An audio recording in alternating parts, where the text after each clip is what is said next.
¿Has tenido que usar inhaladores en tus hijos? Si tu respuesta es sí, este capítulo es para ti. Hoy vamos a hablar sobre el uso correcto de los inhaladores en los niños. Entonces, la primera pregunta que nos debemos hacer es ¿cuándo debemos usar los inhaladores en nuestros niños? Bueno, entonces súper importante, pero contarles por qué hicimos este capítulo. ¿Cuál fue la pregunta que nos hicieron? Es que nos llegó al correo una pregunta de una mamá que le preocupaba mucho si el uso de los inhaladores generaba dependencia en su hijo. Listo. Entonces, a la pregunta que Cata nos hace, ¿cuándo usar los inhaladores? Entonces, los inhaladores los usamos definitivamente cuando el pediatra te los manda. Eso es como lo primero que tenemos que saber. Pero ahora sí, ¿cuándo un pediatra manda el inhalador? Existen diferentes enfermedades en las cuales se requieren los inhaladores. La principal y más frecuente en los niños es el asma. Cuando un niño tiene asma, que son cuadros broncoobstructivos, o sea que el bronquio se cierra, ahí necesitamos un broncodilatador, o sea, un inhalador que abre el bronquio. Y también tenemos otros tipos de inhaladores que previenen que ese bronquio se cierre. Esa es la principal indicación del uso de los inhaladores en pediatría. Existen otras enfermedades como la fibrosis quística, niños que tienen infecciones respiratorias que son cortas, que hacen que el niño sibile sin que sean asmáticos, y ahí también usaríamos el inhalador como principales enfermedades, pero existen muchas otras en las cuales tenemos que usar inhaladores. Entonces, algo frecuente también que nos preguntan es que si tengo un nebulizador en la casa o en el hospital, a veces también que las personas ven cuando se hacen las nebulizaciones, que es cuando se pone la mascarita que sale como un humito, que si es mejor esa nebulización o si es mejor hacer el puff y la inhalación. A ver, Cata. Bueno, eso tiene que ver mucho también de acuerdo a la persona, a la patología. En general, la tranquilidad es que hay gente que piensa que porque la la nebulización dura más y se ve como más así como que sale, entonces como más llamativo con el humo. Sí, con el vapor y todo, entonces como que es mejor, ¿no? Pero hay que tener en cuenta pues que los inhaladores están hechos justamente para que toda la dosis del medicamento esté dada. Entonces, generalmente un puff bien hecho y una nebulización bien hecha son más o menos lo mismo. Eso sí, ¿tiene algunas variaciones de acuerdo a la patología? Sí, y de acuerdo al nebulizador, porque tampoco todos los nebulizadores son iguales. Hay unos nebulizadores muy buenos que tienen una capacidad muy buena de llegar hasta la parte de abajo de los bronquios, hay otros no tan buenos, y también depende mucho del niño. A ver, si hay niños que es muy difícil hacer de una nebulización y es más fácil agarrarlos y hacerles el puff rápidamente. Entonces yo creo que eso también va mucho de acuerdo a lo que su pediatra o su neumólogo recomiende. Eso. Pero en general no es mejor las nebulizaciones, pues así como iguales. O sea, sí, son lo mismo. El medicamento logra llegar tanto en inhalador como en nebulización hasta cierta parte del bronquio y de ahí ya no pasaría más, digamos. Entonces es importante saber que tanto el nebulizador como el inhalador son iguales para este tipo de enfermedades que les contaba y con este tipo de medicamentos, porque también existen otros tipos de medicamentos que algunos de pronto se pueden enviar, que se ponen en un nebulizador, pero no tienen nada que ver con esos que también se usan en inhalación, son digamos diferentes terapias. Sí, o incluso por ejemplo los pacientes con fibrosis quística o que tienen bronquiectasia usan las nebulizaciones para tener esa higiene bronquial, pero son casos como aparte. Casos muy puntuales, pero para asma básicamente es lo mismo tener esto o la nebulización. O las nebulizaciones. Bueno, y entonces vamos a explicar cómo hacer el uso correcto de los inhaladores. ¿Listo? Entonces, primero tener en cuenta que son como varios dispositivos. Entonces, tenemos algunas inhalocámaras que son estas que son como portátiles, entonces que uno después las abre y que son para niños más grandes, por lo general por encima de los 4 o 5 años, porque ya no tiene máscara, ya lo que tiene es boquilla, que es la inhalación pues ya como con la boca. Y ya la inhalocámara pediátrica, que esta sí tiene la máscara, que es la que nos sirve ya para los bebés más pequeños. Siempre debemos abarcar de la nariz hacia abajo, pues tratando de respetar los ojos. Lo que pasa es que nuestra modelo es un poquito pequeña, entonces nos queda ahí pues como la mascarita. Entonces siempre los inhaladores se deben hacer con la inhalocámara. ¿Listo? Y miren que como esta cubre nariz y boca, no pasa nada si el niño en ese momento llora, habla o algo, va a salir, va a funcionar exactamente igual porque está cubriendo ambas cosas. Eso. Entonces, antes de usarlo, debemos agitar el inhalador, pues un momentico, no tiene que ser mucho rato, pues se destapa y se pone en esta parte de atrás que trae pues como el adaptador. Realizamos la inhalación. Al niño. Si no se queda quieto, si ya se queda quieto, pues. O hasta ellos mismos se lo aprenden a hacer muchas veces. Y después de que disparamos, contamos más o menos hasta 10, pues 10 segundos nosotros. Que el niño no sea el que cuente para que él pueda hacer la inhalación y la respiración pues durante esos 10 segundos y así el medicamento puede ingresar a la vía aérea inferior. Entonces contamos hasta 10 despacio, pues 10 segundos. Otra cosa importante es que en los niños grandes, a veces los adolescentes o los niños de 9, 10 años, que muchas veces se hacen el inhalador directo, eso ya no se recomienda porque mucha parte del medicamento queda en la garganta o en el paladar y no puede llegar a los pulmones, que es lo que estamos pues necesitando como para el momento.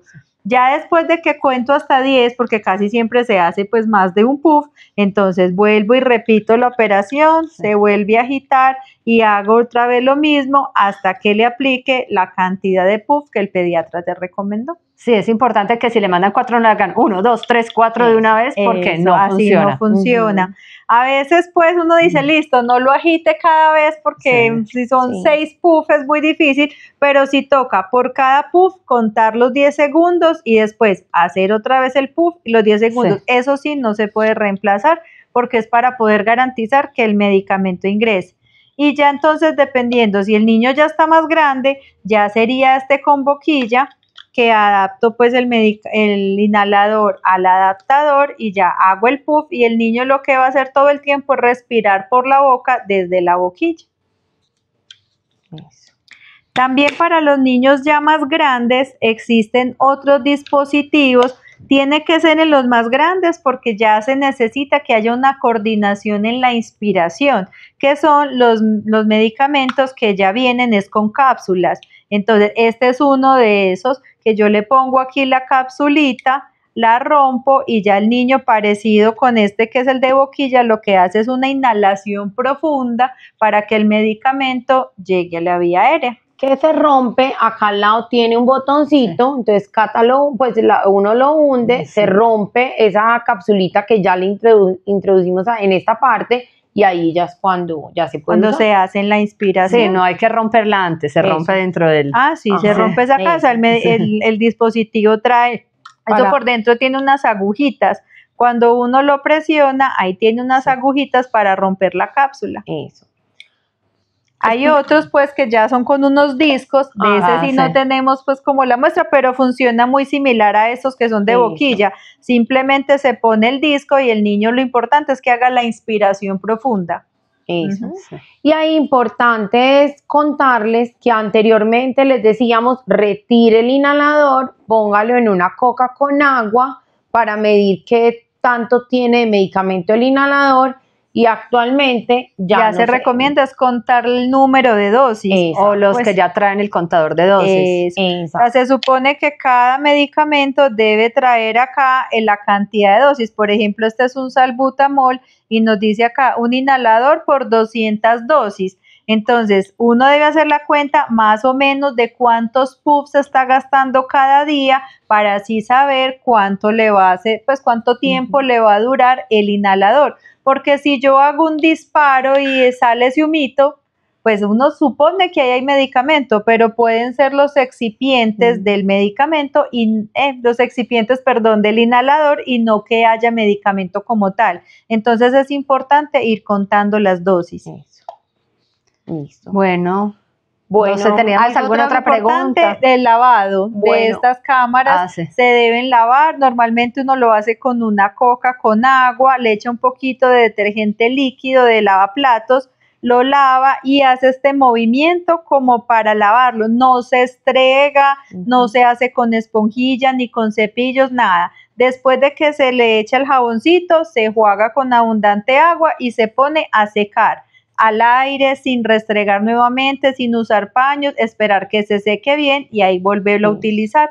No se hace ninguna de esas manipulaciones porque eso puede generar abrasiones por dentro de la inhalocámara y ahí se va pegando el medicamento y ya entonces no le va a llegar bien al paciente. Y con las nebulizaciones, si tenemos una indicación de hacer la nebulización, es muy importante la dosis adecuada del medicamento, porque a veces es al ojo, le echo tanto, entonces no, se debe seguir la receta, o sea, si te dijeron 3 centímetros con 10 gotas de X medicamento, se debe hacer tal cual como se dice, porque o podríamos dar menos medicamento o más medicamento. Sí. También los nebulizadores se deben limpiar y se deben cambiar relativamente las máscaras cada cierto tiempo.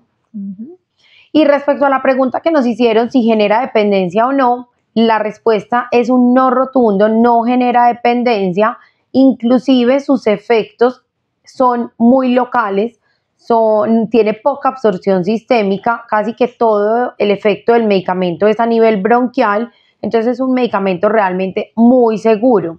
Y cuando uno mira los riesgos y beneficios de usarlo en estos tipos de enfermedades que les contábamos, definitivamente los beneficios superan mucho todos esos riesgos. Por eso es súper importante que lo usen en el momento en que se les indique que lo deben usar. Y este mito viene mucho de las personas adultas mayores que tienen EPOC, que usan frecuentemente inhaladores y que las personas ven que cada vez van evolucionando y van como peor, pero eso es porque su enfermedad generalmente son personas que fumaron o cocinaron con leña, entonces los pulmones cada vez están peor, pero no es que el inhalador le causó que fuera dependiente, sino que la persona cada vez está más enferma y requiere más rescates y probablemente está mal controlada. Y otra cosa que muchas veces dicen es que si no, o sea, se vuelve dependiente porque ya no lo puede dejar de usar, pero es que hay que entender que, como estábamos diciendo, la mayoría de veces estos inhaladores los usamos es en pacientes que tienen un diagnóstico de asma. Si yo no hago un tratamiento adecuado del asma, voy a tener síntomas. Entonces uno hace la semejanza como de que es cuando las personas adultas sufren de la presión. Si se deja de tomar el medicamento para la presión, pues la presión se les va a volver a subir y se va a volver a descompensar. Entonces pasa lo mismo con estos niños. Entonces no es que se vuelvan dependientes del medicamento, sino que el medicamento es su tratamiento para la enfermedad. Si deja de usar los inhaladores por susto, pues por miedo a la dependencia y todo lo que estamos hablando, entonces van a volver a reaparecer los síntomas, pero es porque necesita el medicamento para controlar su enfermedad de base. Bueno, ¿listo? ¿Tienes hijos asmáticos o te sirvió esto? Cuéntanos. Listo. Bueno, gracias. Que estén bien. Chao.